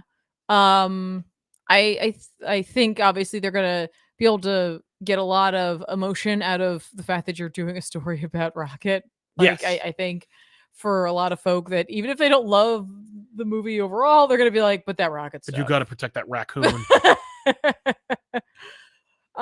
You know, it's interesting that Gunn gets a chance to kind of rehash some stuff between Star-Lord and Gamora. Yep. You know, it's, you know, 51st Date-ish, I guess. I never saw that movie. No, but you know the reference. Yeah, I get it. You know what I'm talking about. Yeah. I guess Groot's almost grown up. Is that his original? No, he doesn't look anything like. Even he's all like chunky. He's really they want him to look different. He's off-putting to me. Yeah, I don't like it. I don't like it at all. I didn't like it in the Christmas special. And I don't like it here. The Gunn is trying to visually distinguish between the two Groots. He wants you to understand that, like, the first Groot from the first movie is dead. This is a new Groot. New Groot. He has the same name, but he's a different person. Sure. And I'm like, that's not, I think, how that works in the comics, and I don't like it because we only really got like maybe 50 minutes of Groot in that whole movie, and the rest of the time he's been a meme or cartoon, and has not been terribly satisfying. He had like one character moment in Infinity War, and that was it. I'm not interested in Fat Groot, but I am like, fine. You know what? Like, whatever. Okay. This is probably the last time I'm ever going to see Groot in a movie again. So, like, sure, whatever. Make your chunky Groot. You know, it is off-putting. I don't like it. And there's no good reason for it. It's very much like I'm just, right. But yeah, I think that the Rocket thing is the thing I'm most, because Rocket was my favorite character from all those movies. Yeah. And this one is just like, well, Bradley Cooper does a really good job with just the voice. Yeah. Himself. I mean, like, actors usually do a fine job as voice actors, but some of them really are able to do it because voice actors have a very different set of skills. Yes, and Bradley Cooper's not one of them. He is he's like a screen actor, yeah. And, you know, but he still does a nice job. Yeah, he does something really great with the character. Yeah. I'm kind of excited to see Nebula getting to kind of adjust her role a little bit more. So with Gamora seemingly being like, yeah, I'm like barely part of this team. Well, I'm not on the team. Like, I think it's just like, I'm not. No, you had to like go find me. Like, she gets to kind of step in and kind of take charge. And I'm wondering, like, depending on where this all ends up, like if she won't end up being in charge of a Guardians, yes, or something like that, their version of whatever comes next. You know, obviously they're not going to give away everything. I was kind of hoping for a representative of a Quasar in this. Yeah, Phyla-Vell would be cool. I would love a Phyla-Vell. I think you're going to get Phyla. I think Phyla-Vell will be in the movie. I would love. If I had to rampantly speculate about something, I think that you're going to see an exorbitant amount of cameos and references. Everything that James Gunn couldn't do. Like, he made a little list of everything he couldn't do, and he's leaving. He's going to be running DC's movies for anywhere between 5 to 10 years. I think he said 10. He's saying 10, but I mean, like, we've had other people who are working with him say they were going. Yeah, exactly. No, I think that there are some characters who are a guaranteed death, and others that are like, let's kill them to make everyone in the audience cry. Yeah, I think that if we were to speculate, obviously Drax is out. I think Drax is and I think Rocket might die, and I'm really sad about that. Because he's expensive and because Bradley Cooper is going to play him and he's expensive too. He might just leave. I'm hoping he gets a happy ending. I think he's going to. I think that's why they're introducing the Otter character. That's fine. But I don't want him to go. It's funny. I was thinking about this and I was talking about another show. There are a few characters, Rocket and Nebula specifically, who have spent more time as Avengers and have lived on Earth for 5 years. Oh, that's right. Working directly with humans. Like, they have a favorite fast food joint. Oh my gosh. Like, they have favorite music from Earth. They are going to be bringing something to the table. They know the secret menu at the Starbucks. Exactly. Whereas Quill doesn't even know what the hell a Starbucks is. Yeah. You know what I mean? Like, it's going to be very interesting to see. That's an interesting dynamic. Where, like Nebula's going to be very well adjusted, I think, compared to where she was in 2. I hope so. And so it's gonna be neat to see. I'm, you know, I as much like I know people had different feelings about the Christmas special. I like Mantis in that. I thought it was really cool. Like, she sticks to walls and stuff. Like, yeah, but I you know, she's scary, she's cute, whatever. Like, you know, I'm hoping they kind of roll that over into now. Yeah, me too. But I wonder, you know, with her connection with Drax, what that's going to mean for her character. Well, and how are they going to bring swordsmen from Hawkeye into this so they can create the Celestial Madonna? Because, of course, Mantis and swordsmen get married in the comic books. They're going to do that. I just don't think that they're going to do that. Well, then what's the point of even making this movie? Okay, I'm just saying. I mean, they actually covered the Celestial Madonna in the game. They did. So you got that. But she had nothing to do with it. Foul. But yeah, so I mean, like, I think at the end of this, the Guardians, if they're called that, still are going to look very different. Yeah. And I'm just excited we're finally getting the suits. Yes. Like, suits are dope. I am so jazzed. Yep. And High Evolutionary. Yeah. Counter Earth. Yep. That's fun. I love the idea of introducing Counter Earth because it means we can shoot the rodeo and not have to spend as much. But everyone's like a pig man or a boar dude or a, cat girl or something. Everybody's something. Everybody's in Nintendo Switch Sports. Yes. There was a I'm a bird moment. person. Yeah, everyone's a bird person. There was a moment in the trailer that really stuck with me, and I was like, this is the theme of the movie. Mm-hmm. Because High Evolutionary, like, why would you pick him Yeah. of all the cosmic Marvel characters? And it's because, and Rocket says it because they somebody mentions that he mentions himself. He says the High Evolutionary is like, I'm chasing perfection. Yeah. And Rocket says he doesn't want perfection. He's just not satisfied with the way things are. Yeah. And I'm like, wow. I think that's Tim Gunn's commentary on James Gunn. Or James Gunn. This worries me. I am so obsessed with calling James Gunn Tim Gunn. Well, that's because you normally say his name. I like do. you used to say it. I like Andre. Tim Gunn. I like Tim Gunn. Andre. I think James Gunn's little commentary on working. On us? Oh, working for Marvel? Yeah. Or just on us in general. Yeah, like, it could very much be that. Well, it's definitely like it's so prescient for today, where it's like no one's happy with what they have. Mm-hmm. And to make a movie about a character who literally like changes people's genetic material to be something other than what they truly are. Mm-hmm. I mean, I'm guilty it writes of it. itself. It's like, way to go, man. Like, bravo. And bravo by distilling it into one line in a trailer that goes like, that's what the movie's about. Mm-hmm. I'm like, that's awesome. Also, like Quill is not like your girlfriend, wife, whatever she was at that point, like died. Mm-hmm. This is not her. Yeah. Like, you're not satisfied with the way things are. There's a moment where they're all walking out and like they're carrying Quill's body, and it's like it looks like he's dead. No, he's drunk. Like he was at a bar, he's sad. They knocked him out, they're carrying him. Like that's like they're trying to reclaim Quill. Sure. So there's a lot of characters who are unhappy with the way things are. And they just got rid of Thor, and they, I know, they just lost Thor. Well, not lost him. No, they kicked him out. They asked him to leave. Because he was making another movie. But I think I was down no matter what. They could have released a poster and I'd be like, yep, same people as the last two movies that made me cry. Yeah. And entertain the shit out of me. Because it wasn't just like my litmus test for movies I like is not like, did it make me cry? Otherwise, I don't have any patience for it. No, it was just well made. And so I think 3. You any hopes? I mean, I hope it's good. It's all just. I don't want to hype this because it's like it is his send off. Swan song. Yeah. It is his swan song from this universe. Yeah. Moving on to the other side. Like literally. But I'm hopeful that it's good. I hope he can stick the landing. Yeah, me too. It's all about sticking that landing. I think he's going to. I think there's no way he doesn't.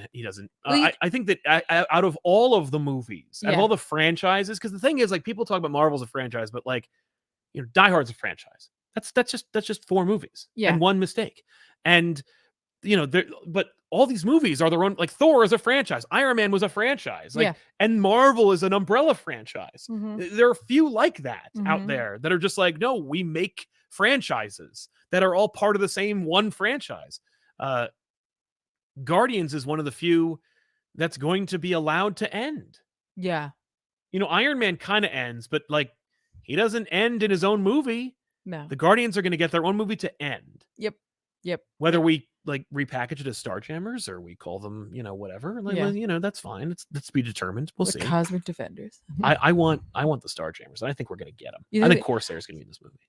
Okay. This is just nonsense. I'm just spilling. If none of those things happen, it will not affect my ability to enjoy this movie at all. Like, hey, I was like, I'm going to be the first one to say that Corsair is in the Marvel universe. He's introduced in Guardians 3. I was the one. I think I said that. I was like, oh man, maybe they'll put the Watcher in the second one, and then they did. Wasn't our Watcher, but it was still some Watchers. Anyway, well, there you go. Guardians 3. Yeah, can't wait. So May. I'm hopeful. Again, I'm very hopeful that it's going to be good times. Me too. Because I'd like it. Not everybody loved the second one. There was so much from the second one that I did like, even if they kind of messed up Quill's origins a little bit for me. I kind of wish they'd gone a different way with that. Yeah. But I'd rather have it be like, Guardians great, and then this, and then back up. Like, even this isn't that bad. Like, I'll watch 2. I like 2. I haven't seen 2 in a while. 2 is great. But yeah. And then there's another trailer. There's another trailer. This other movie that and it was Indiana Jones. No. Indiana Jones. Nobody wants to hear us talk about Indiana Jones, and it makes me so sad. And the Mario. And the Mario commercial, which is unbelievable. Anyway, The Flash Scene here. Look at him. Look at the Flash. Well, he's there. He's just moving too fast. Yeah, he's in this picture. The Flash could be literally everywhere at all times, and you wouldn't know. That's true. He could be in your room right now. Exactly. But this is the There he reason goes. everyone's talking about this trailer is because of the Flash. Yeah, no. I see why Warner Brothers is being so careful about the marketing and the discussion of the Ezra Miller in the room. Sure. Because they're playing two freaking characters in this damn movie. Yep. So it's like, Yeah, they okay, are. we can't just recast. We can't just recut. No, There's two people. Yep. And probably a third one too. You know, like I can't.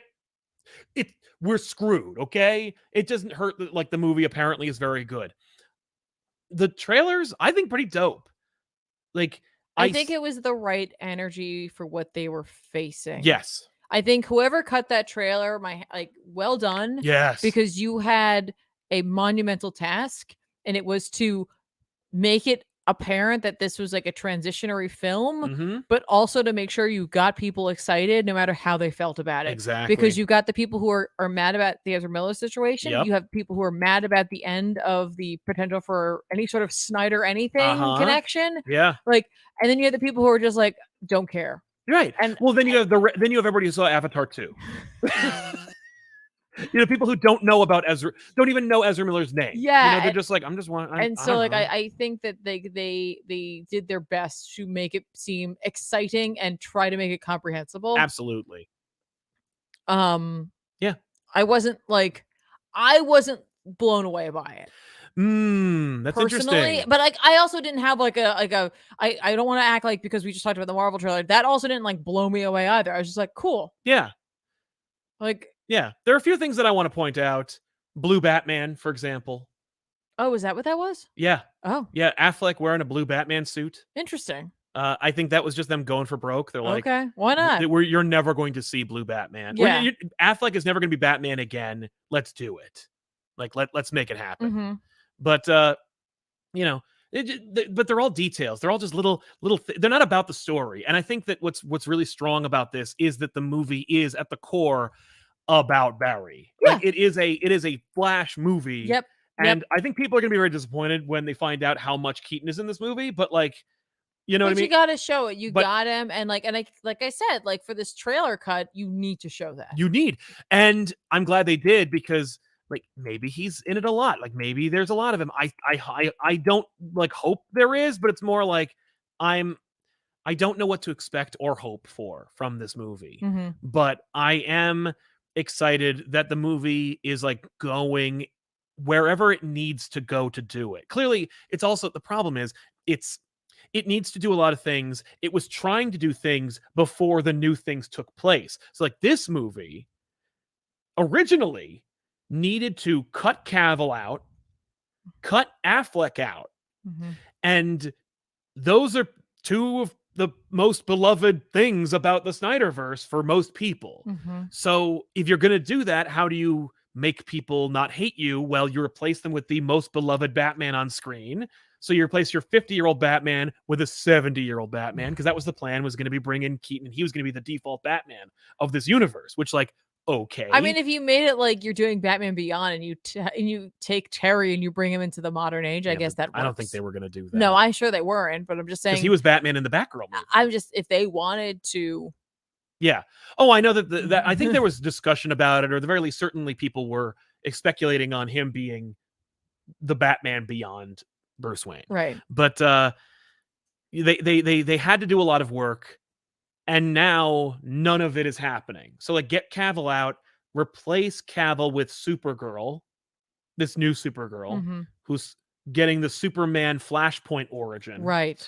And now you have a new Trinity. You have Gal Gadot, Wonder Woman, Mm-hmm. Supergirl, and 70-year-old Batman. And maybe you get a movie out of it, maybe you don't. But like, that's your new universe, which is confusing, but Mm-hmm. also like, it's a direction now gone. Mm-hmm. So instead, you have a Flash movie that just does some stuff.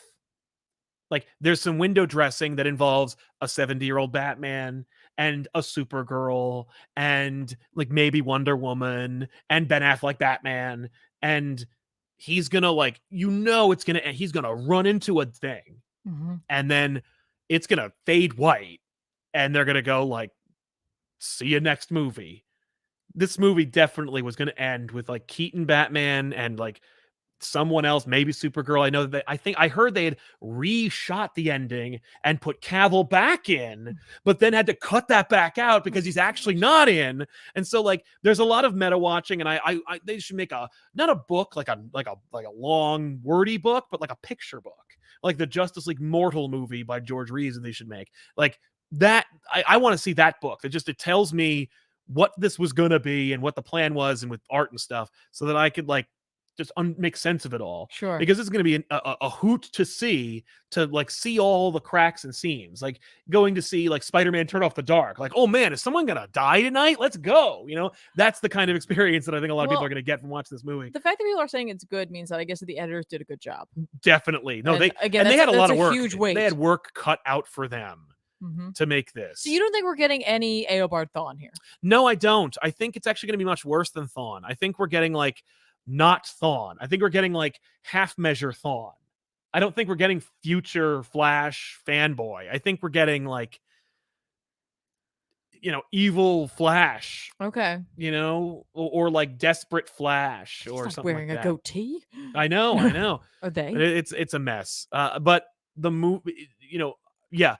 If the editor is able to make this into like an actual movie that is fun and interesting while also like undoing Man of Steel or changing things about Ben Affleck Batman, and also makes the protagonist the Flash, then bravo. Like, you deserve a freaking Golden Globe. I will say the only thing that I was like, that really blew my mind, the trailer did blow my mind, but when I saw this moment, I thought they got Christian Bale to come back and be a third Batman. Right. Just for like a shot. Right. And then I'm like, oh no, they just like that motorcycle. So they're just like, it is clearly a different motorcycle, but at first glance and for 2 seconds, you're like, oh my God, what did they do? Like, what? That's kind of neat. Like, but obviously not. But yeah, so overall, it's going to be neat to see Michael Keaton as Batman. You don't have a lot of nostalgia for him being Batman. Nope. But I do. Well, we're going to have 2 different reads on it. I think that's kind of neat. Yeah. We're going to have very different right, but experiences. Yeah, I think this is actually I'm hyped. I'm hyped, but in a way where I'm hyped for trailers for movies that I don't have a lot of investment in. Like, right. I think this movie looks like exciting and fun, but I also am not I wasn't on the edge of my seat like, oh, finally I'm getting my movie. Finally I'm getting the things that I've wanted forever. Yeah, no, I like I said, like neither the Flash one or the Guardians one got me like, oh my God, edge of my seat, cannot wait. I was just like, cool. Yeah. All right, fine. Exactly. Very different feels for both of them. The Flash one, again, it's cut in a way that's like explosions and excitement, and you see some of the visual effects. Like, they're just hitting a lot of notes for this trailer while trying really hard to not give much away, which good for you. That's what a trailer is supposed to do. Yeah. It's also neat, like, to see, like, it was really cool to see Keaton Batman in the suit in broad daylight, because it's like mostly it's hidden in shadow and they can obscure a lot, but like it's neat to see him. Like, I don't know, putting him in the daytime means he's actually going to be in scenes and doing stuff. And I'm like, that's kind of cool. Yeah. Especially like to see. Will there be an Alfred? No. Michael Goes gone. I think it's going to be. And no, I don't think we're getting that Alfred. Okay. I don't think we're getting any Alfred. It'll be like an AI voice. That would be fine. Alfred. I bet there is a AI Alfred. I bet like you get it's gonna be like Dark Knight Returns, where it's like AI Alfred. Yeah. So, but yeah, I think it's a cool looking movie. Yeah. And well, we'll see. Like, we'll see. I liked the shot of the 2 Flashes running. Yeah. Like the different lightning colors. I was like, that's neat. Yeah, like, that's to distinguish them. Yeah. I'm really, really interested to see how, if they're gonna keep up the same effect that they used for the Flash the last time we saw them, over him, and then if they're going to change it at all. Because I know, say what you will about Eternals, I really like that speedster effect in that, and I wonder if they're going to take a little of that. Like, I just usually they they play tweak with it. their effects Yeah, a and I little think bit they as will. they go. So like I'm interested to see how they're going to play with that. They're going to have a lot of room to play in terms of visual effects in this movie. Big time. I mean, you have like Batman, so it's like you do a little less there. There's more stunt work there. Yeah, but you got it's probably gonna be a lot of. you got to CG. animate the cape and stuff like that, right? But Yeah. with the Flashes, you get to do a little something more. You get to really think about the scene and the effects a little differently. So Yeah. I am honestly interested to see what they do about that. Same. And I hope it's good. I hope it does a really good job of transitioning, because that's what we need right now. We need it to be a clear, understandable transition Mhm. from one period of the DCEU to whatever comes next. Yeah. Like we need there to be this clean transition. And so like I really hope that the movie is successful in getting folks to understand that, but also being a Flash movie, because Yeah. there are Flash fans out there who just want Yeah, who their don't want a frickin' sequel Flash to Batman movie. Returns? They want to see a Flash movie. Yeah, they just want to see a Flash movie. And so like I do hope it's able to do both, but it does honestly right now feels to me a little bit like it's really just trying to make that transition. I think it's yeah. But we do get those character moments. Like there's we see his mom, and we see the Yes. house. So like I hope the Flash is at the core. Me too. But I also I want to see what they do with this. Like, it's going to be exciting one way or the other. Mordecai says, you talking about Static in the movies and him getting a crossover with Batman Beyond reminded me that I still want a Batman Beyond movie. Listen, if this movie makes $1 billion, you will get a Michael Keaton-led Elseworlds Batman Beyond movie. Yeah, they could do that. Girk Beck says, I know I'm in the minority, but I don't care about Keaton's return. They'll replace him with crap CGI and fight scenes. What purpose does he serve other than forced nostalgia bait? After GB Afterlife, I've had it. Well, fair enough, man. Can't argue with that.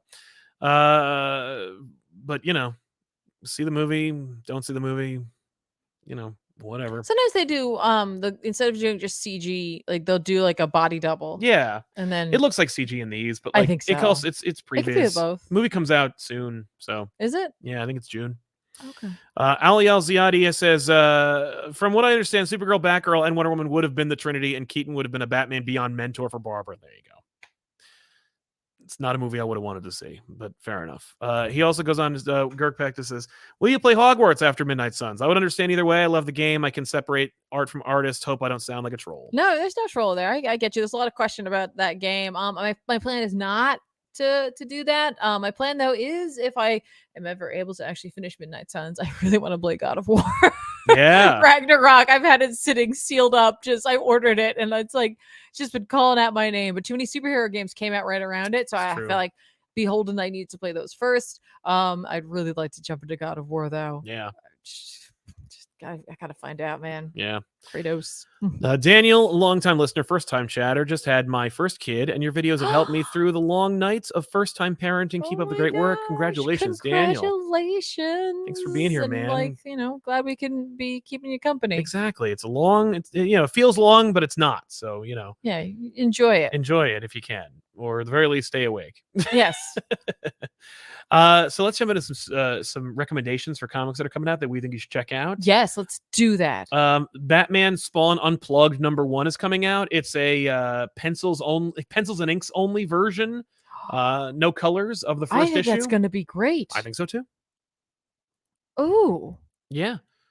Ooh. So I'm gonna check that out. Not that the colors were bad, No. but I think that's going to be kind of dope. I agree. Icon versus Hardware #1 is coming out.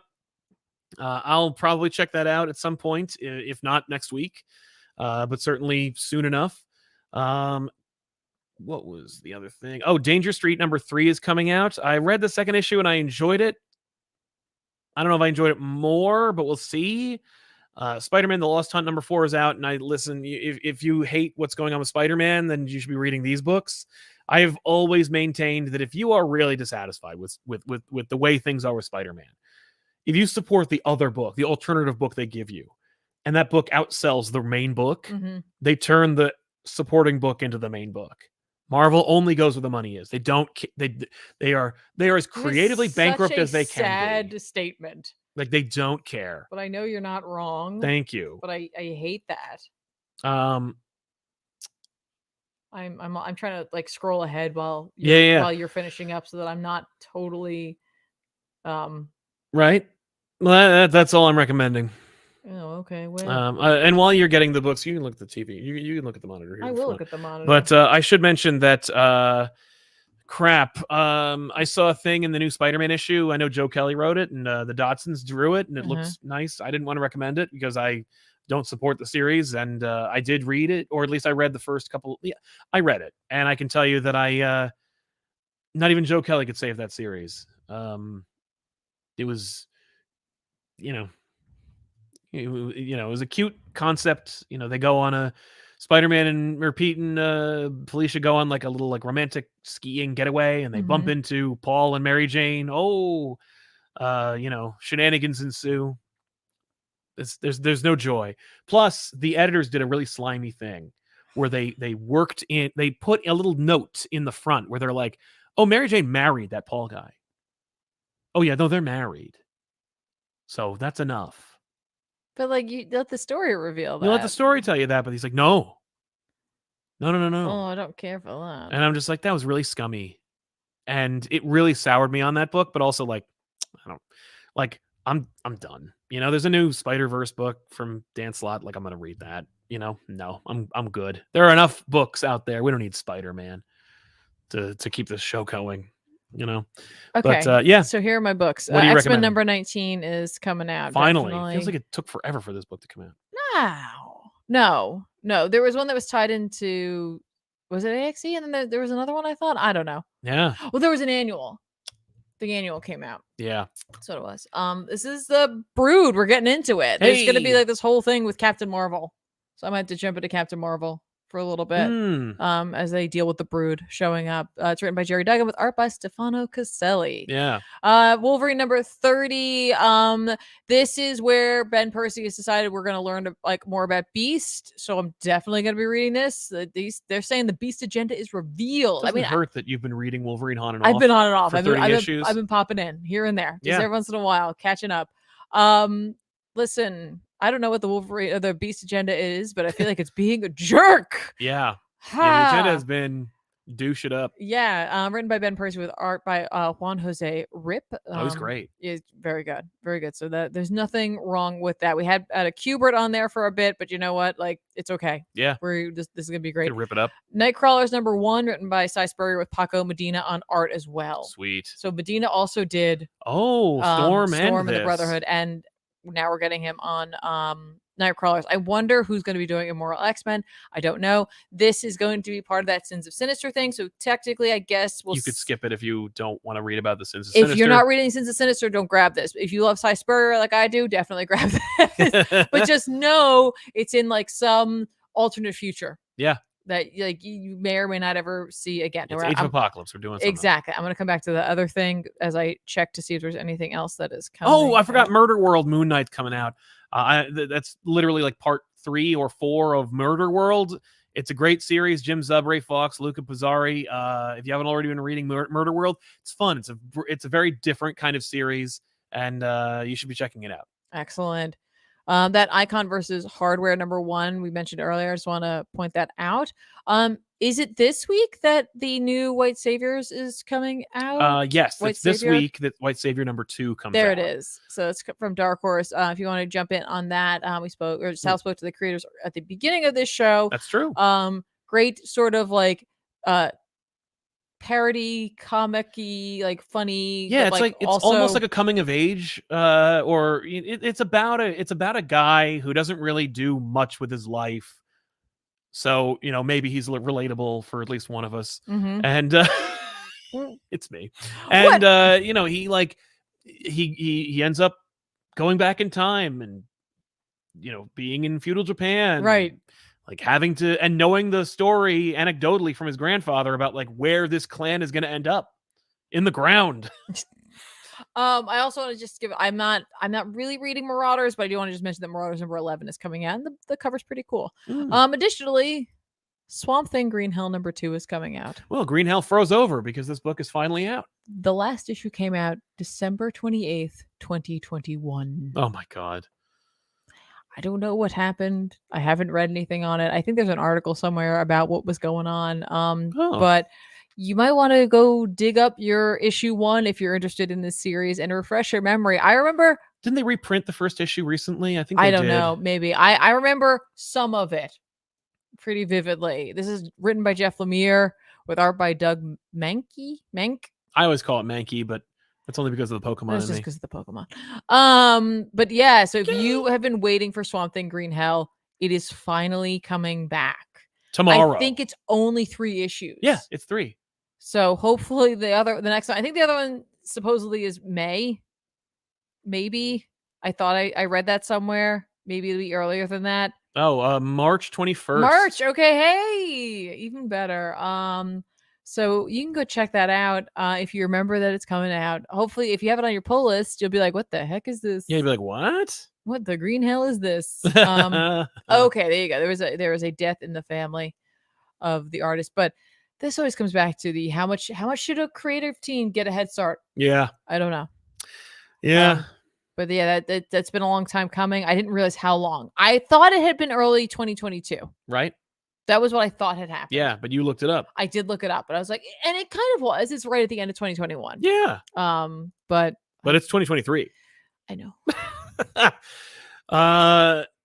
Yeah, and finally, Adam Thenhouse, do you have any thoughts or feelings about Wilson's Poison Ivy becoming an ongoing series? Yeah, people really like jumped on me about that. Not like that they gave me a hard time about it, but they kept like grilling me about it recently, where they were like, "Hey, Poison Ivy is going to be an ongoing. Does that mean the book's selling?" Like, I looked at the sales data and blah blah blah, and I'm like, I mean, if a book was a mini and now it's an ongoing, then yeah, it sold well. Like that's, but like. People are really on this, and I don't know why, because no one was talking about it before it became an ongoing. Just weird. But I think it's interesting that it came up, and I'm glad it did. It is a strange thing. I don't know. Yeah, right? We didn't even read the damn thing. I read the first issue and I liked it. And yeah. It was during a very chaotic time of X-Men books. Right. X-Men will do that. Most of the time, like any book that I'm like, whatever happened to that? I'm like, oh, it's X-Men. Yeah. Oh no, Krakoa. Yeah. What are you doing to me? Hayden Hamilton, my podcast is out. Thank you for your inspiration. Read Junkyard Joe. Both stories and art are killer, and more Static content. That's how I found you. Yay! I'm glad that Static could do that, man. And Girk Pectus says, looked through Red Goblin. Number 1, didn't buy. Love the idea of a gang with goblin weapons, usually sci-fi gang. They're just have generic laser guns, not as interesting. Yeah, I didn't read it because I'm not reading. I limit my goblin intake to about 1 book or fewer. So we want too many goblins. Yeah. I want to thank the team from White Savior for coming on the show and promoting their book. I'm glad I was able to do it because I like that book, and I'm happy to give it a little bit of eyes if we did. The second issue comes out this week, literally in 2 days. But if you are of a mind, like the video, subscribe to the channel, check out Tiffany on twitch.tv/ComicPop, and subscribe over at youtube.com/ComicPop Plays. Check out the VOD uploads from those as well, and maybe one day we'll stream over there as well. And of course, we'll see you guys next time with an all-new episode of Off the Rack here on Mondays. Check out back issues on Wednesdays over at youtube.com/ComicPop. And stay tuned for an all-new, very special, unexpected episode of Elseworlds Exchange. Perhaps this week, probably this week. It's going to be ridiculous if it happens, and if it does, you won't believe. You won't believe. So we'll see you guys next time with an all-new episode. I'm Sal. And I'm Tiffany. So long, everybody. Bye.